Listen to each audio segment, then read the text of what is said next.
Bu ağaç yanmıştı. Yeniden yeşerdi. Tam kökünden yanmıştı. Bilmiyorum. Yani yakılmamıştı. Kendisi kurudu dipten. Normalde biz genel olarak diyoruz ki kökü taşa değmiş. Burası da tarihi eser olduğu için, hepsi tarihi yapılar olduğu için taşlara denk geliyor. Kendini taştan kurtardığı zaman gene yeşeriyor. İşte böyle mucizeler de var.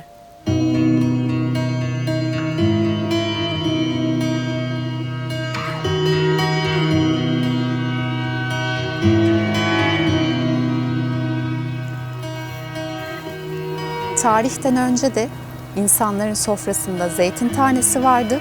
Şimdi de teknoloji ne kadar ilerlerse ilerlesin, en zengin, en fakir sofralarda bile zeytin tanesi vardır. Bunun bir anlamı olmalı.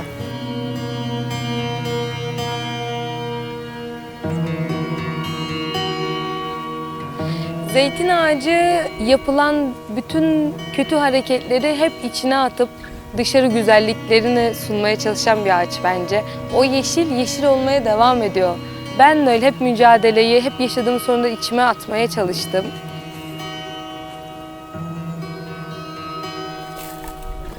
Böyle zaten hani nasıl biz meyve veriyorsak diyoruz bu ağaçlar da bizim gibi meyve veriyorlar. Biz o zeytinleri toplarken bile onları saçlarını tararmış gibi hayal edip öyle tarıyoruz.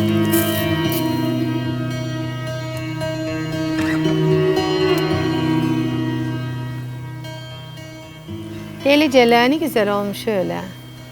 Yeşil yeşil. Kimi kapkara olmuş, kimi simsiyah olmuş. Üçüncü bir çocuğum oluyor. 2 tane oğlum var, üçüncü de zeytin. Çünkü ağaç, üretim. İşte ben her şeyi zeytin ağacına borçluyum. İliklerime kadar. Şu anda bana en iyi gelen herhalde bu.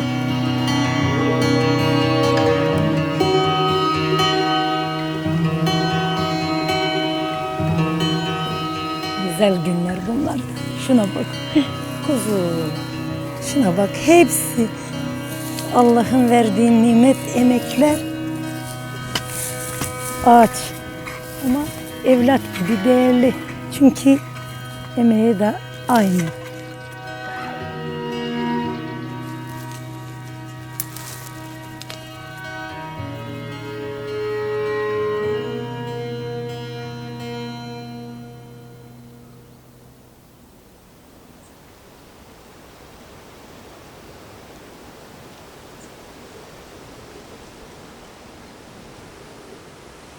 Özgürüm. Niçin?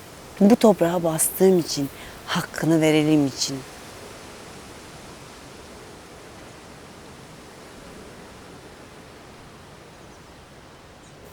Zeytin ağaçları, nar ağaçları ve incir ağaçları. Bu kısım hepsi bana aittir. Göstereceğim size. Bir ağacın altından bir yerden geçelim. Buradan sonra artık bana ait değildir. Çünkü bu tarafı amcamın, bu taraf babamın. Normalde burada geleneksel olarak babadan oğula, oğuldan babaya geçiyor. Ama benim arazim babamdan bana kalma. Burada da ilk kadın çiftçi de babasının tarlasını da yürüten ilk benim. Çocukluğum, zamanım hepsi burada geçti. Bu ağaçların dibinde. Bu yüzden çocuklarım da ilk önce bir toprağa bassınlar. Hemen beton zemine çakılmasınlar. Toprak olmadan biz bir hiçiz. Güçlüyüm, çok savaşkar bir ruhum var. Sabah kalkıyorum, zırhımı giriyorum. Anne zırhı, eş zırhı, işçi zırhı. Bunların hepsini sırtıma alıyorum. Sırtıma aldıktan sonra yola koyuluyorum.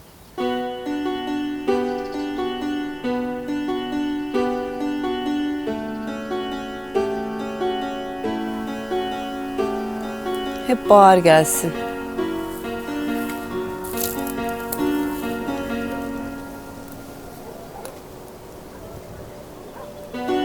Baharda ben güçlü, bedenim, ruhum temizlenmiş.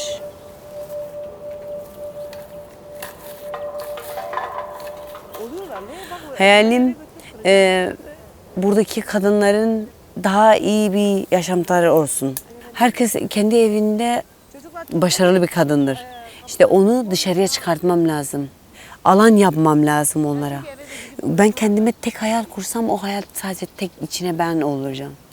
Ama geniş kursam bu sefer çevremdeki nesillerim de çevremdeki kadınlarım da faydalanır. Ayakların yorulana kadar bu haldesin. Bir ayağın yamuk. Mesela artık kimse böyle ağaçlara çıkıp da böyle koparmayı, çoğu şehirde gitsen artık böyle koparmıyorlar. Ama halbuki bak ağacın altına bak bir tane dal bile kırmamışım. İşte bu ses güzel ha. Patır patır. Hani bizde hepimizde uğurlu bir şey var ya. Bunlar da benim uğurum gibi. Her sene bana mahsul verdi. Bıkmadan, usanmadan. O da yorgun bir bedeni var. Kim bilir kaç senelik ağaç. Kim bilir ne zorlu kışları var. İnsanlar mı hep yorgun? Kış bitmiyor. Yeniden tomurcuk veriyorum.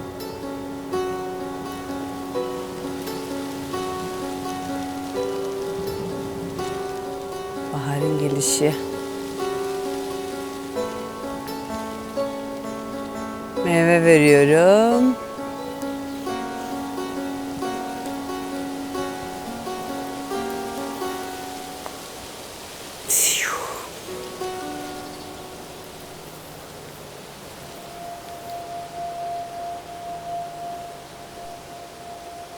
Bu dünyaya benim bir sorumluluğum var.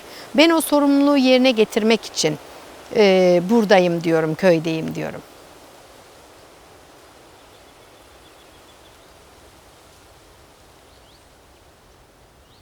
Her zaman yazamam aslında. Gecenin böyle sabaha doğru zamanlarında yazarım. Böyle 3.45 gibi. Bak. Hep gecenin 3'ü. Karanlık ve soğuk bir boşluk. Neyi anlatmak istersin? Saatin tik tak sesi, hayattasın diyor. Nefes al derin derin. Elbet geçer yüreğindeki sızı.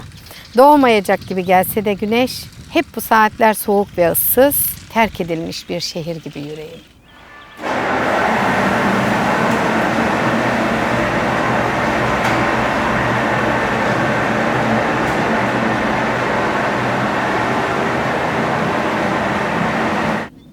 İşçi patron diye hiçbir şey yok bak bu sınıfta. Çünkü herkes çalışmak zorunda. Evde oturup koltukta oturup da burayı yönetemezsin. Tarlaya ayağın toprağa değmek zorunda. Elin zeytine değmek zorunda. Değnek nerede bizim? Aynen. Ha, değneğiyle düşürelim. Eldiven giymeden yapmayı seviyorum mesela. Şu zeytini hissetmen lazım. Zeytinin zamanı gelmiş mi, tavında mı? Bunları hissetmen lazım. Örnek bir işletmeci olma yolunda çocuklara ileriye dönük köyde de hayatın güzelliklerle yaşanabileceği, gidemediğimiz yerlerin buraya gerçekten gelebileceğini ispat etmek için de belki de bu kadar yorgunluğum. Ama iyi ki de yorulmuşuz. Zaten biz zeytin sayesinde, bu ağaçlar sayesinde ailemiz 20 yıldır ayakta durdu.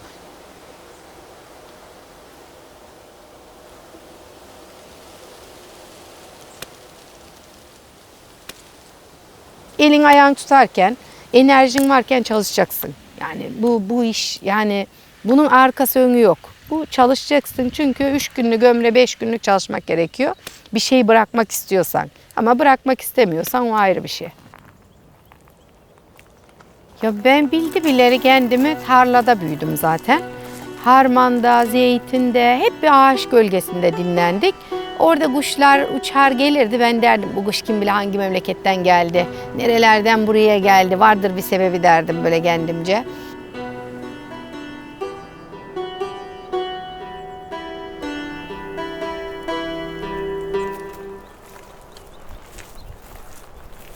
Bu topraklarda mesela gelip burada hani yetişebilecek şeyleri yetiştirsinler. Boşuna emeklerini toprağa gömmesinler. Hani dikili bir ağaç bırak. O meyveyi dikelim. Gölgesinde biri otururken, kuşlar bunu yerken, yani bunu birileri dikmiş ki biz gölgesinde oturuyoruz. Aynı şeyi bizim yapmamız lazım. Hep yağmursuz mahvolmuş zeytinlerin. Koca dünya işte. Yapacak bir şey yok. Dönsün bakalım. Döndüğü kadar.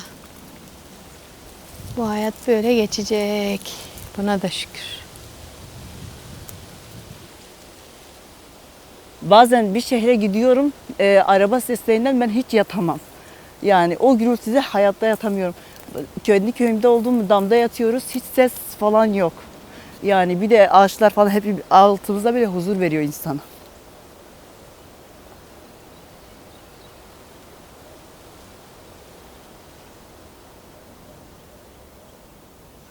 İlk günler hani alışmadığımız için her yer böyle ağacın üstünde bazen ayağımız bile titrer hani uyuşmaktan. Böyle kalıyoruz ya hep böyle ağaçta kaldığımız için uyuşuyor. Uyuşuyor o yüzden akşamları da yatakta bazen kendimizi hala ağaçta hissediyoruz. Zannediyoruz ki hala ağaçtayız. Bazen tutulan yerlerimizi zeytinyağı sürüp böyle naylonla sarıyoruz, geçiyoruz güzel. Köyde de kendi elinde olan imkanlarla kendini tedavi ediyorsun. Dışarıdan pek şey yapmıyorsun. Olan şeylerle yani kendini tamir ediyorsun daha doğrusu. Doğa zaten bırakmıyor zaten pek hastalananım. Doğadan tekrar şifayı bulduğumuz için, doğal şeyleri tükettiğimiz için pek zaten çok şükür hastalanmıyoruz. Hastalandıkça da doğa bize yine yardım ediyor.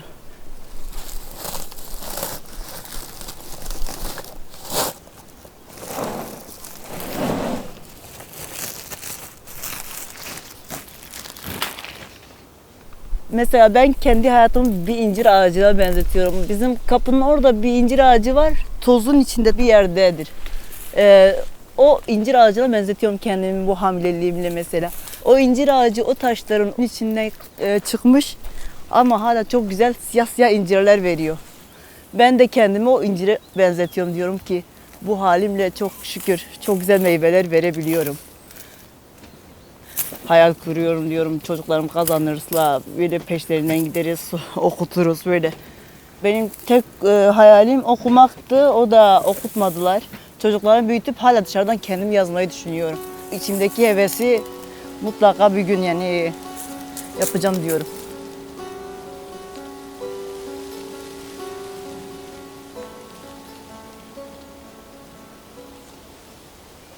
Hayattaki mottom, uyuyan insanı uyandırmak kolaydır. Ama uyuyormuş numarası yapan bir insanı uyandırmak çok zordur.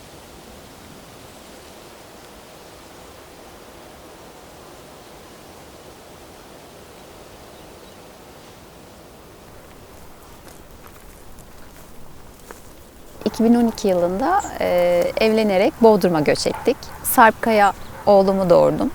2 yıl aradan sonra Simya Kavin kızımı doğurdum. Tam böyle kızım 2 yaşını bitirdi, emzirme serüvenimiz bitti. Bir şeyler yapmam gerektiğini hissediyorum ama beni bir şeylerde hani sağlık kontrolüne gitmem gerektiğini söylüyor içimdeki bir ses. Sağlık kontrolüne gittim ve rektüm SEA teşhisi kondu. Yani hızlı bir şekilde kemoterapi çizelgem çizildi. Ben daha farkına varamadan bu kaosun içinde buldum kendimi. Ve o süreçte sürekli kafamın bir şeylerle oyalanması gerektiğine inanıyordum.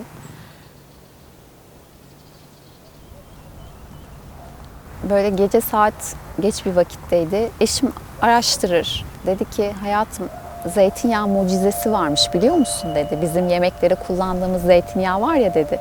Aslında o çok sağlık içerikli bir mucizeymiş dedi.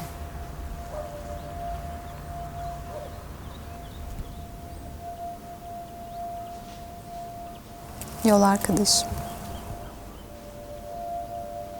Ben tedavi süresince bir tutanak buldum kendime. Zeytin ve zeytinyağı.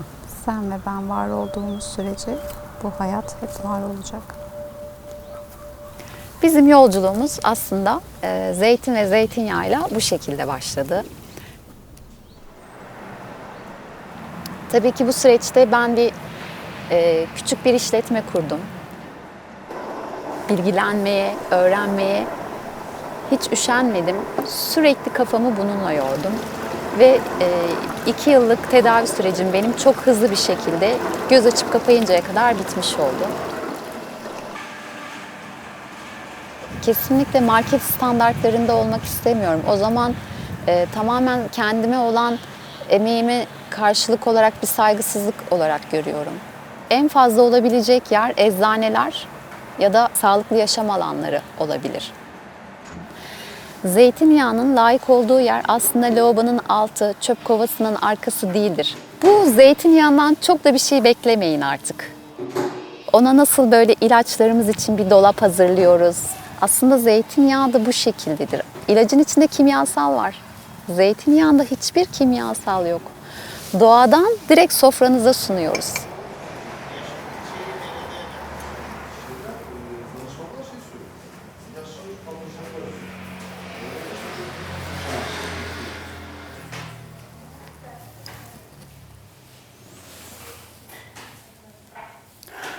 Bereket, aşk, emek, çimen, domates, bir bütün.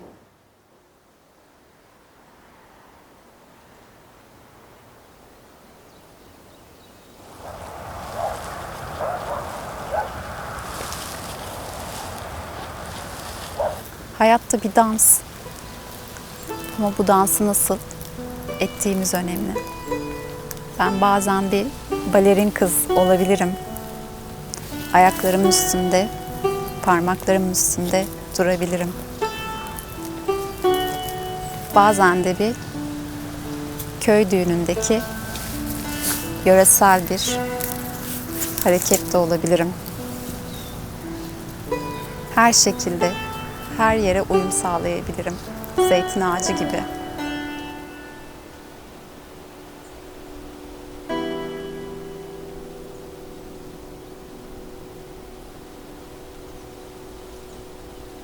Artık tüketimin son seviyelerini yaşadığımızı düşünüyorum. Böyle tüketerek nereye kadar gidebilecektik ki? Artık birilerinin üretmesi lazımdı.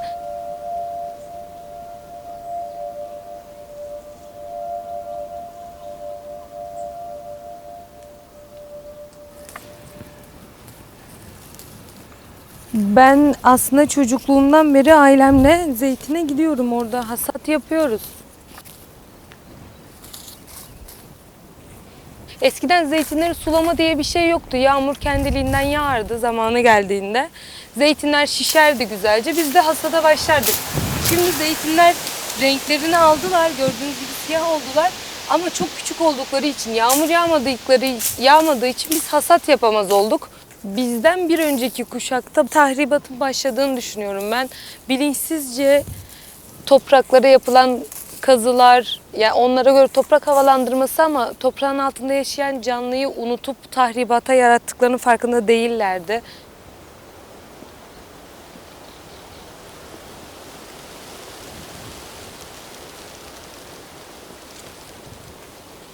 Bir ekonometrisyenim. Okuduğum bölüm bana çok şey kattı. Kendi işimi nasıl kurabilirimi öğrendim ve bunu uygulamaya geçtim. İşle ilgili hem kendimi geliştirmeyi amaç ettim kendime, hem de biraz daha modern bir tarım, yapılması gerekenler nelerdir, bir bitkinin bakımında ne kullanılır, en doğal gübreyi nasıl atabiliriz'i öğrenmeye çalıştım. Bu şekilde bilinçsizce kopartma, bilinçsizce yapılan tahribat devam ederse bir sonraki nesile zaten toprak bile kalmayabilir.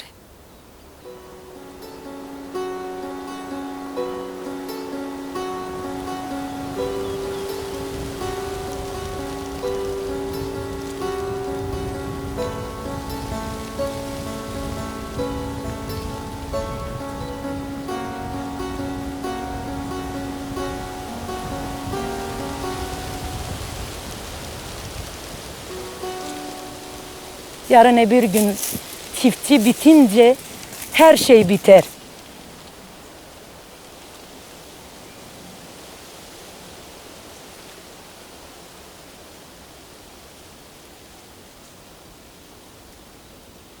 kendimi şöyle bir atayım dedim.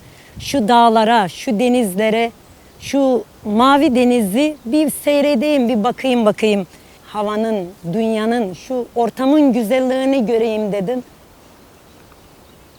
Şuna bak, şu denizin güzelliğine, sakinliğine, şu tarlanın, emeğimin, şu gördüğüm zeytinliğimin, bahçemdeki ağaçlarımın, emeğimle ektiğim ağaçlarım. Toprağı ormandan bu hale getirdim ve zeytin ektim.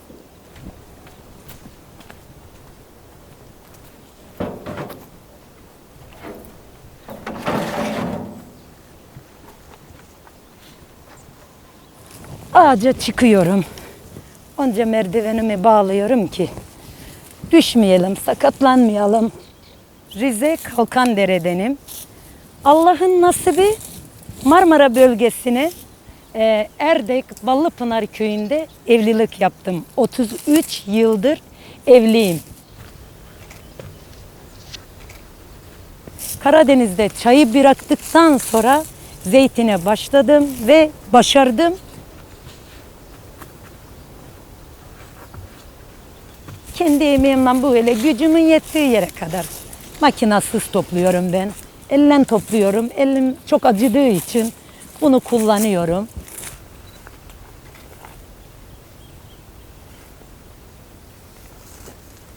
Bu ağacı bebeği nasıl büyütürsün o şekil büyüttüm. Hem çocuklarımı büyüttüm hem ağaçları da büyüttüm.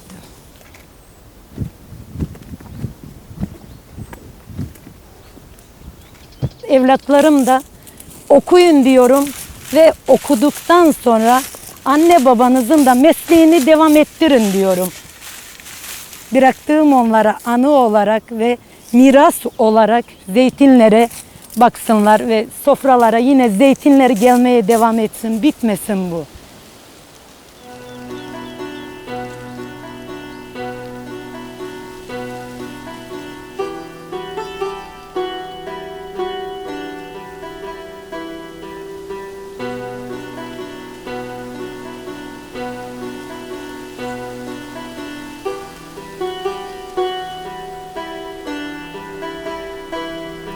İşte bu Dara'nın, unutulmuş Dara'nın taşların arasında ben yeşerdim. Çocuklarımı yeşertiyorum. Özgürlüğün tadını sadece bu taşların arasında değil diyorum. Unutulmuş. Unutulmamışız aslında. Kendi masalımızı, destanımızı yaşayacağız.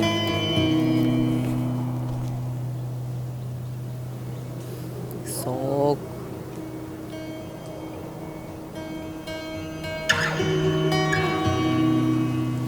Bu bahar hareketi.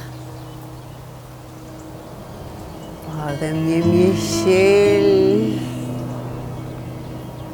İlkbaharın rüzgarları. Yelpazelen. Yazın ortasındayız sıcacık. Aa!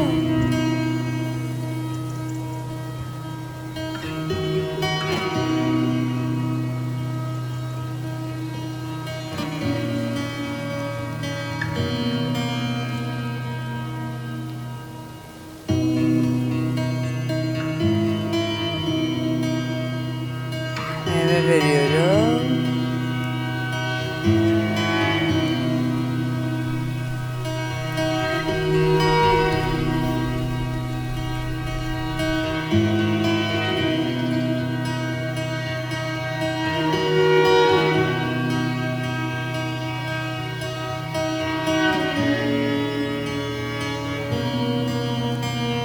İstediğim renk.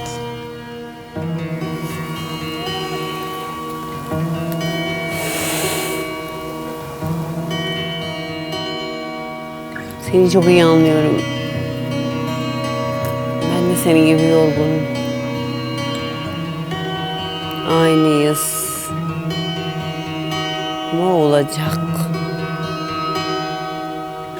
Ne hissettirdi? Yorgunluğumu, bedenimin yorulduğunu, gerçekten hazımla çalıştığımı ve kendimin gençliğimi. Çayı toplamam Rize'deki 15 yaşındaki genç kızlık halim. O çocukları ayağımda sallamam, biri salıncakta, öbürünü ayağımda sallayarak hayatım. Ve şu kökleri kazarak ektiğim, yani gerçekten kendi hayatım. Hepsi. Yani Havva yine çok mutlu. Ne diyeyim?